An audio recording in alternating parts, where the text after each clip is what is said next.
This is a note to my friend Donald Trump, who's going across the country in a big presidential battle here in the year 2016.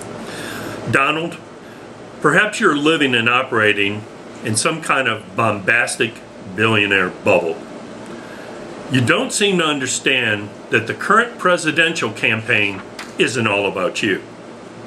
It is, in fact, all about conservative ideas being retransmitted to the American voting public in an attempt to recapture not just the presidency, but maintain and expand conservative majorities nationwide.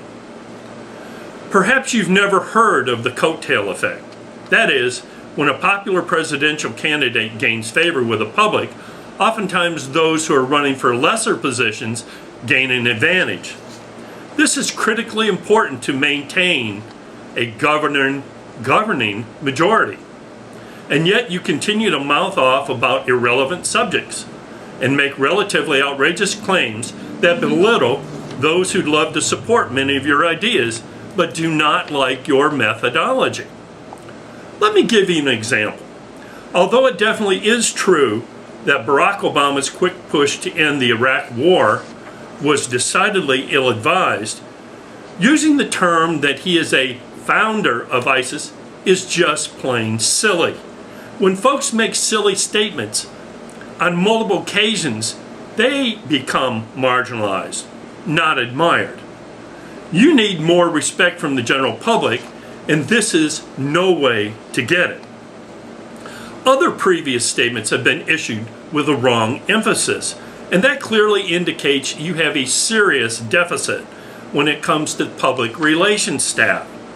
You should call Dana Perino tonight and beg her to get on board your campaign so that the world will better understand that you are not anti-trade, but rather favor significantly more trade, but with a far better negotiated structure. Most importantly, you need to explain in detail, or rather have with you, some of the top economists advising you so as to marginalize Comrade Hillary's team.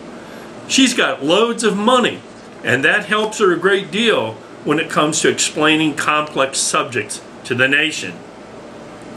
And finally, a word to the wise.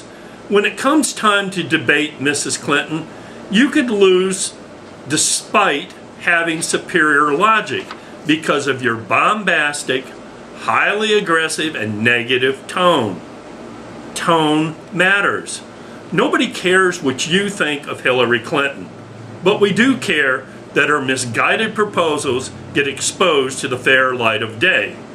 Remember, if you're not liked, your best attempts to get heard properly will be wasted. It's not about you, Donald. While we know you can just go home and enjoy yourself if you lose the election, the results of a third Obama term could haunt the generations to come with more governmental intrusion, more taxation of all kinds, more bureaucracy, and as we know, outright deceit. So wake up. Get the right people to assist you, and let's see a far more competitive campaign going before it's too late. From your friend Jerry Clark in the thriving metropolis of Clifton Forge, Virginia.